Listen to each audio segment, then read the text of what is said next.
Trumpai apie mūsų statybos ritmo įmonę, tai tikrai manyčiau, gal galėčiau teikti viena didžiausių Suvalkijos statybų bendrovių ir bei viena seniausių. Pati bendrovė egzistuoja jau virš 60 metų, bet pats vardas dar 32 metus. Tai abiejais atvejais esame tikrai jau patirtį sukaupę įmonę, atsakingą įmonę, inovatyvią įmonę ir stengiamės savo šitą rinką išlaikyti. Ar jūsų įmonė turi kokių išskirtinių bruožų, lyginant su kitomis statybų įmonėmis regione ar Lietuvoje? Manau, tikrai turim šitoje vietoje išskirtinumų, tai vien dėl to, kad esame statybos ritmas, tai tik vienas pavadinimas. Esame šiaip grupė.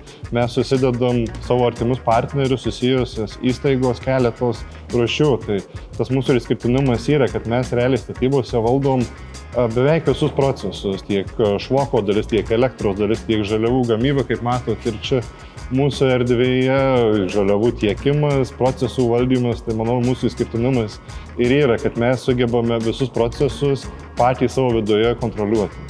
Kaip ir kada prasidėjo jūsų bendradarbiavimas su mūsų centru? Šiaip manyčiau gan senai, bet taip labiau bendradarbiauti su jum pradėjom, tai būtent nuo tada, kai aš tapau šitos įmonės generaliniu direktoriu, tai būtent jau 3 metai.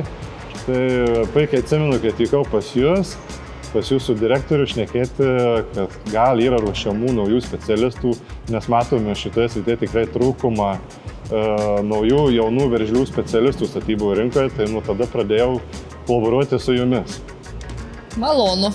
Ar naudinga, kai mūsų mokiniai atlieka praktiką jūsų įmonėje? Be abejo, tai naudinga, manyčiau, į abidvi pusės. Mums naudinga pajausti, kaip tas jaunas specialistas atsineša naujų žinių, nes vėlgi mums irgi reikia tobulėti, tai gal kitą kartą nesuspėjom su naujovėmis. Pats buvau kažkada statybose pagalbinių darbininkų, nespecializuotų, ne plytelių špakliuotojų ar kažkas tokio, bet pats ir maišiau košę, nešiau, padėjau statybose, turėjau užsidegimą, turėjau veržlumą, ėjau laiptelis po laiptelio ir matom, kad tai atsiperka visomis prasmėmis. Bet ir praktikantams tikrai kviečiu ateiti pas mus į kitas statybinės įmonės, nes jūsų tai kelias yra, kaip susikrauti savo bagažą patirties, be to visų jūs neturėsite.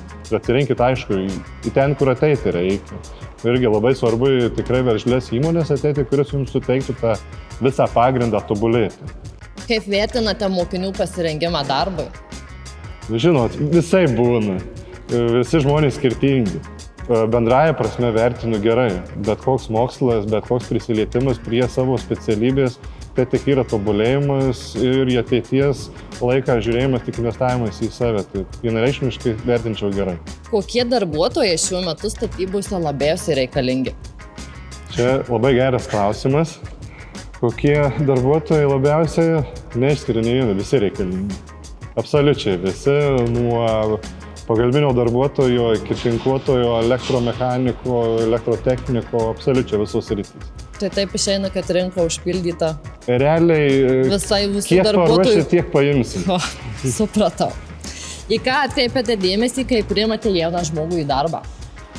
Aš asmeniškai priimdama žmogų žiūriu jo veržlumą, užsidegimą. Tai jeigu šitos dvi savybės pas žmogų yra, užsidegimas, veržlumas į savo sritį, tobulėjimas, tada visą kitą yra tik tai praktika ir išmoko. Tai mano esminis dalykas tai yra užsidegimas, veržlumas, noras tobulėti. Ką patartumėte mokinėms norintiems sėkmingai pradėti karjerą? Žinot, gal banaliai pasakysiu, manau, daug kas taip sako, stenkitės būti profesionalai savo srityje, nepriklausomai kokia tai sritis. Jeigu būsit savo profesionalas savo srityje, tai jau viskas tada automatiškai. Visi dalykai šone, kurių jums reikia, tai automatiškai. Palinkėjimas būtų gal toks, kad ateikit ir pas mus. Neišeikit kažkur toli, pabaigę Marijampolės profesinio rengimo centrą, ateikit ir pas mus pasišnekėti. Ką dar taip palinkėčiau? Sėkmingų projektų. Nes su kiekvienu sėkmingu projektu kiekvienas specialistas artėja meistrystės. Antras dalykas, kas svarbu, saugaus darbo palinkėsiu, nes statyboje žinom, kad yra ypatingai pavojingos sąlygos. Tai tobulėjimo objektuose ir saugių statybų. Ačiū tada už pokalbį. Ačiū.